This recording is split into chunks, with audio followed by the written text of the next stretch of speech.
ካብ ቢሮ ሰላምን ጸጥታን ትግራይ ዝተዋሃበ መግለጺ ሰላምን ረብሓን ህዝቢ ትግራይ ብሰላማዊ ቃልስን ዘተነበር ብኹናት ኣይውሕስ ዝብል ጽኑዕ እምነት ናይ ትማሊ ናይ ሎሚ ናይ ጽባሕ መርገጽ እዩ ህዝቢ ትግራይ እቲ ዝተቃለሰሉ ጃምላዊ ህልቀት ከጋጥሞ ከሎ ከጋጥሞ ዝኽእል ብዙሕ ሸነኻዊ ኪሳራታት ክግምት ስለዘይከኣለ ዘይኮነስ ከም ህዝቢ ክቕጽለሉ ዝተገደደሉ እንኮ ኣማራጺ ስለዝነበረ እዩ ህዝብን ሰራዊትን ትግራይ ነዚ ከቢድን ዝተሓላለኸን ቃልሲ ተሰኪሙ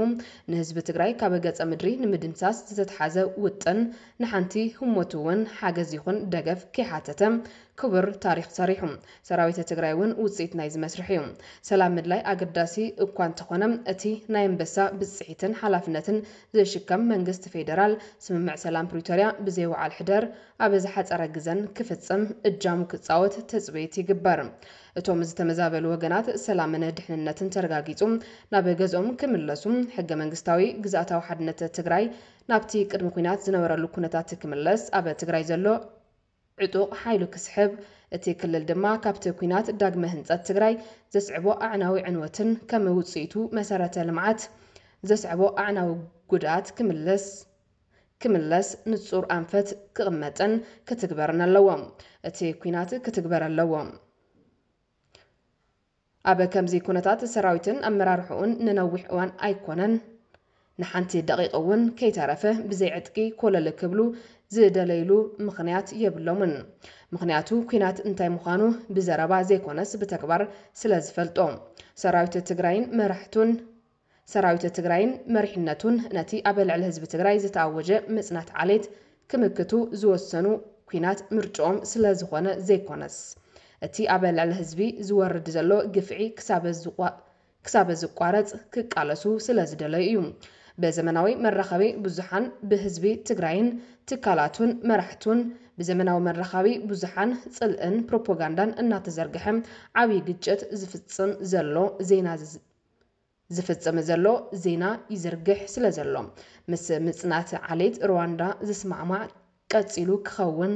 ይኽእል እዩ ከም ውጽኢቱ ድማ ዝተፈላለዩ ውድባት ብጭቡጥ መሰረት ዘይብሎም ዝተፈብረኸ ክስተታት ሰራዊትናን ኣመራርሕናን በተደጋጋሚ ክኸሱ ንዕዘብ ኣለና ሓደ ካብዚ ጉዳይ እዚ ኣብ ቀረባ እዋን ብፌደራላዊት ዲሞክራሲያዊት ሪፐብሊክ ኢትዮጵያ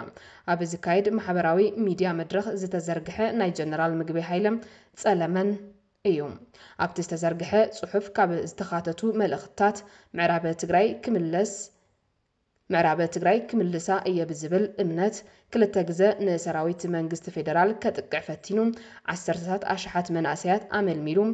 ምቅላት ምስ ኣበይ ወገን ናይ ገዛ ርእሱ ተጋደልቲ ቀቲሉ ኣቑሲሉ እቲ ውግእ ምስ ተዓወተ ድማ ዓንዲ ሕቁኡ ተሰቢሩ ሃዲሙ ዝብል እዩ ከምኡ ኮይኑ ይርከብ እዚ ኣባህላ እዚ ኣብ ክንዲ ነቲ ሓዊ ኣብ ዘለዎ ከጥፍኡ ዝፍትን እዚ ኣባህላ እዚ ኣብ ክንዲ ነቲ ሓዊ ኣብ ዘለዎ ከጥፍእ ዝፍትን ዘይምልከቶም ባእታታት ብምፍጣር ኣጻብዕቲ ብምምልካትን ሰላምን ልምዓትን ከይምስረት ዝኽልክል ዘይሓላፍነታዊ ተግባር ኮይኑ ረኺብናዮ ኣለና ብርግጽ እቲ ዜና ንሓደ ናይ ደገ ሰብ ከደናግር ይኽእል እዩ ነቶም ሓቅን ድሌትን ዕላማን ሰራዊትና ዝፈልጡ ግን ላምላም ኣይኮነትን ካብ ምህላው ንላዕሊ ካልእ ረብሓ የብሉን እዚ ጉድለት ግልጽነትን ብስለትን እኳ እንተሃለዎ ግዛኣታዊ ሓድነት ህዝቢ ትግራይ ንምሕላው ዝግበር ቃልሲ ብኸም ዝበለ ድኹምን ሰልቻውን ዝበለን ኣገባብ እዩ ዝቐርብ እዚ ድማ ካብ ሓደ ንውዕለ ፕሪቶሪያ ኣብ ባይታ ኣብ ምትግባር ዓብይ ታራ ዘለዎ ትካል ተቐባልነትን ዘይሓለፍነታውን ስለ ዝኾነ ብቁልጡፍ ክእረም ኣለዎ ኣብዚ ክፍለጥ ዘለዎ ጀነራል ምግበይን ብጾቱን ብጥብቂ ስነ ስርዓት ዘለዎምን ብመሰረት ስምምዕ ፕሪቶሪያ ስርሖም ዝፍጽሙን ነዚ ዝጻረር ዝኾነ ንጥፈታት ከም ዘይተዋፈሩን ክፍለጥ ይግባእ ሰላም ንምቕጻል ካብ ዝደልዩ መሰረታዊ ባእታታት ሓደ ኣብ ሓቂ ዝተመርኮሰ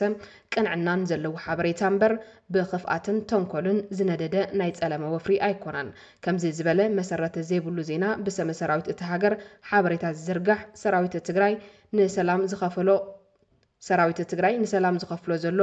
ዋጋን ጻዕርን ዘናእሶን ከም ቁስሊ ሰብ ዝመስል መግለጺ ምሃቡን ኣዝዩ ዘሕዝን እዩ ስለዚ እቲ ኣባህላ ናይ መልሓስ ስሕለት ክኸውን ስለ ዝኽእል ዳግም ክርአን ይቕሬታ ክሕተትን ይግባእ ስምምዕ ሰላም ፕሪቶሪያ ብዘይወዓል ሕደር ኣብ ሓፂረ ግዘን ክትግበር እናተላቦና ብመሰረተ ስምምዕ ሰላም ፕሪቶሪያ ዘለና ግዴታ ክንፍጽም ቃልና ክንገለጽ ንፈቱም